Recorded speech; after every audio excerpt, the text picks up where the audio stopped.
To kick off the month of December and our après-ski week in style, we're making fondue, the ultimate Alpine treat. Creamy, cheesy and ridiculously comforting. A few good ingredients, one pot, big flavour and smiles all around. I hope you're all well. I'm Shane. Welcome back to It's Cooking Good. So if you've ever been to Switzerland, I'm pretty sure you will have tried or had fondue whilst there. I know me, I used to work out in Switzerland quite frequently and it was always my first stop. Had to have a fondue. It is absolutely delicious and perfect for sharing. We eat it a lot this time of year, the lead up to Christmas and over Christmas when we have people around. It's perfect to put in the middle of the table and it's a real showstopper and everyone likes to get tucked in. And I thought I'd start off just by showing you, it looks like I've got tons of equipment here. It's just stuff I've collected over the years and I thought I might just go through them quickly to explain. You can get a variety of fondue sets on the market. You've got your standard sort of non-stick pan here and your burner. If you're not familiar with the burners, they're basically your fuel holder. So they open up like this and then someone like Amazon, online, you can normally buy these, is your fuel source. And it's like a gel, like a flammable gel, which you sit in there, peel off the top, and then put your lid back on. And you can regulate the heat on these by spinning this around. You want more heat or less heat, whatever you want. And all of your sets will come with a set of forks, normally 4 to 6, which will look something like this. And that's where you're going to put your bread or your meats or your veggies or whatever you want to dip into that lovely cheesy sauce. You've then got a variety like this. I think these are mainly used for sort of chocolate. So you can melt your chocolate in here, dip your strawberries in. They come with shorter forks. And these work off tea lights to keep them warm. So they're just little tea light candles in there. And that is enough to keep that bubbling away and nice and warm. And let me just move that out of the way. And then at the other end of the scale, now what is becoming more and more popular are these electric versions. And this is quite a big one. You've got your fondue sort of pot here on a stone which heats up. And then here you've got like an electric griddle pan, like a George Foreman style deal.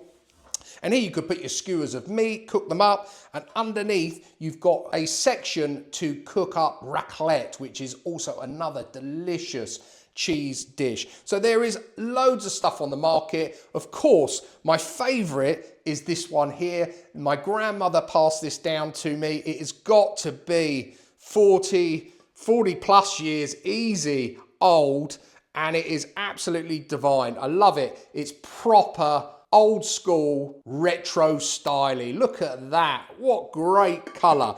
Now, unfortunately, that one I cannot heat up on my hob. So we're not going to be using that one today. We're going to be using a non-stick version, and let's get started. So it goes without saying, of course, the key to any good fondue is the cheese. And if you were in Switzerland, you can go into most supermarkets there and buy ready grated packs of pre-mixed cheese to go straight into your fondue. We don't have that luxury here. I have seen in a few of the supermarkets, you can buy a fondue mix. I'm not sure what sort of cheese is actually in there, but I do like to make up my own. And today I've got a mix of Gruyere and Emmental, but you can use whatever mix of Swiss cheese you like. I just like the flavors of those two combined. And I work on a ratio of 200 grams of grated cheese per person. So we're going to put that to one side for a second. Here I've got my fondue pan, and what you want to do is just get some garlic, and we want to rub the inside of that with that garlic. So I've just chopped it in half, and we're just going to use the juice, if you like, of that garlic to flavour this pan. That's it, and I like to leave the little bits of garlic in there. I think it adds a nice flavour to the finished fondue. Okay, so we now just need to make up a little wine mix to go in with our cheese once it's in the pan.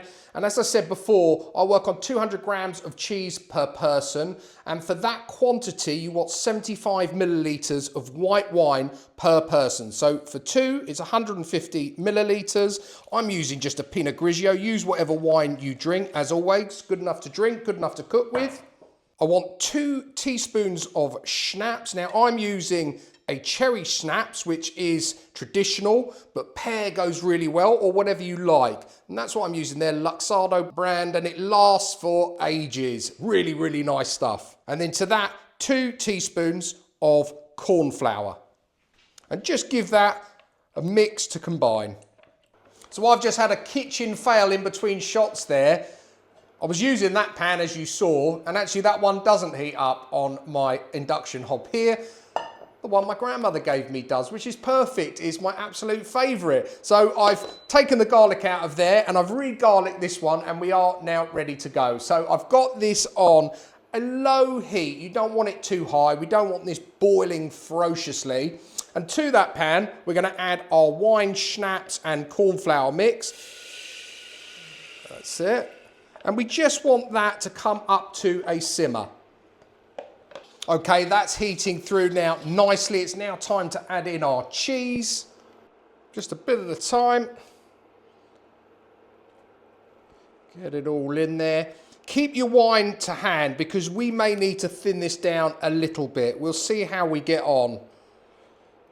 And then just get yourself something like this just to start to stir it in. And we want to melt this down gradually. There you go, it's starting to go now. This process probably takes about 3 to 4 minutes for it to melt completely, depending on how high heat you've got this on, I guess. And that's it. I think that is done. I'm happy with that consistency. Don't need to add any more wine or schnapps to that. Beautiful. Nice and gooey. Okay, so we've transferred it across. Just need to light our gel. That's it. That's a light. And let's get it back underneath. And that will just keep it warm now while people are tucking in. So I've got here some bread. Oh, sorry, I forgot. I like to add just a little bit of nutmeg as well. Just a touch. I think it finishes it off really nicely. Stir that through. And now we're ready to go.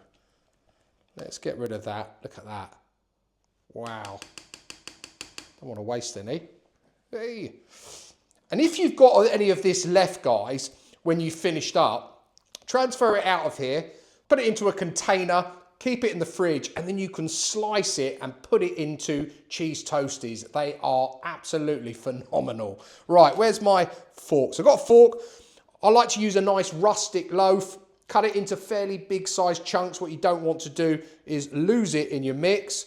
Place it on your fork. Give it a good mix around.